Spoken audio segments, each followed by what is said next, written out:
लड़की शादी के पहले दिन अपने पति को खा गई हो, वो हमारी चौखट पार नहीं करेगी। इस लड़की का मनहूस साया हम अपने बच्चे पे पड़ने नहीं देंगे। हमारे बच्चे के जीवन पर ग्रहण लगा दिया। आपकी बेटे की गलती ये है कि वो इस घर में अकेली नहीं आई थी पंडित जी। वो इस घर में अपना दुर्भाग्य लेकर आई थी। इसके भाग्य की काली रेखाओं ने हमारे घर के दीपक को बुझा दिया। इस परिवार को काले अंधेरों में झोंक दिया इसने। ये बात से हम भी सहमत हैं रुद्र। इस लड़की के कदम ही अशुभ हैं। भाई वीरेंद्र से निकल गई। जो लड़की पैदा होते अपनी माँ को निकल गई, उससे ज्यादा आप सगुनी कौन हो सकता है? अगर ये लड़की हमारी होती ना, तो इसको तो यहाँ जिंदा जला देते अभी के अभी। लेकिन हमारे घर में इस लड़की के लिए कोई जगह नहीं है, कोई जगह नहीं है।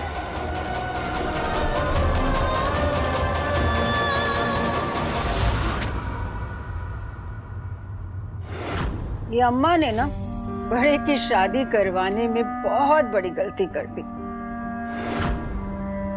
वरना शायद थोड़े दिन और जी जाता, नहीं क्या? बिल्कुल सही कहा आपने मम्मी जी। अब आप ना मुंह मीठा कीजिए, ये लीजिए। अरे मम्मी जी, आपको खुश होना चाहिए,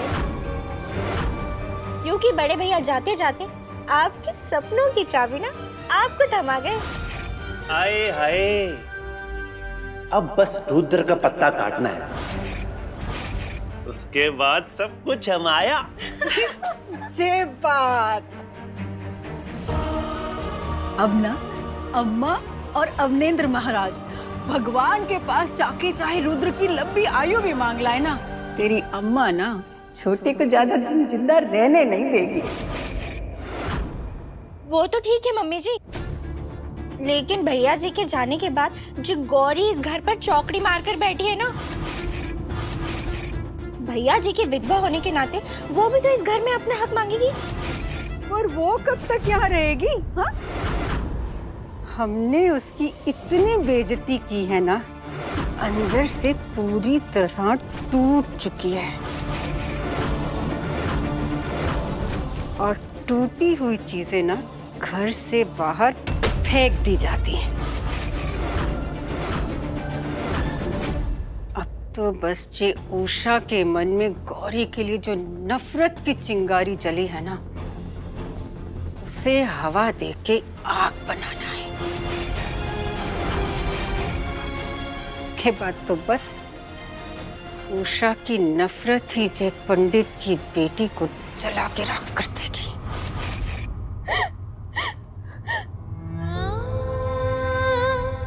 भैया, क्या जी सब सच कहते हैं?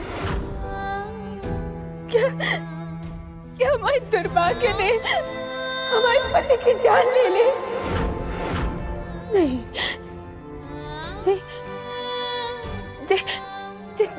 सच नहीं है ना भैया? जी सच नहीं है ना? बाबा तो हमेशा कहते थे कि इंसान के कर्म उसके भाग्य से बड़े होते हैं। और ये बात तो आप भी जानते हैं भैया कि हमने कभी भी किसी का बुरा नहीं चाहा।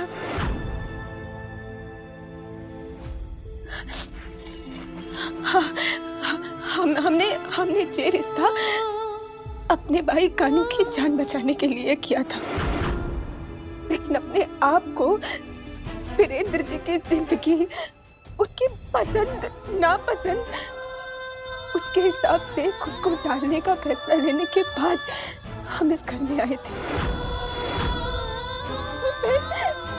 हमसे हमारे पति को क्यों छीन लिया भैया? क्यों छीना?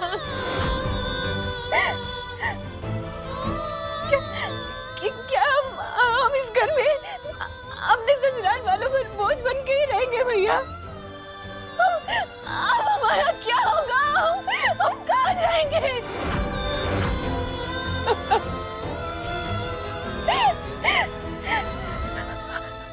हम जानते हैं भैया कि हमारे मन में जितने भी सवाल हैं, सबका जवाब आपके पास है भैया। हमारे दामन कभी मत छोड़ना भैया। अब बस आपका याद रहे हमारे पास भैया। हमारे दामन कभी मत छोड़ना।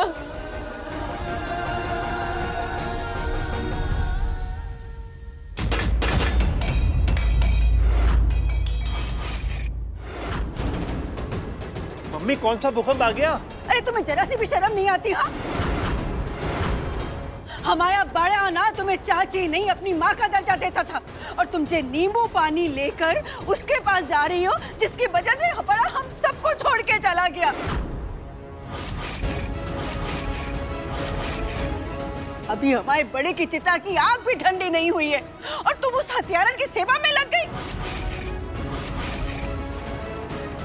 बड़े, हमको ना माफ करना, हम तुम्हारे गुनाहगार को सजा नहीं दे पाए, और जहाँ जे कुछ लोग ना उस हत्यारन की खातिरदारी कर रहे हैं।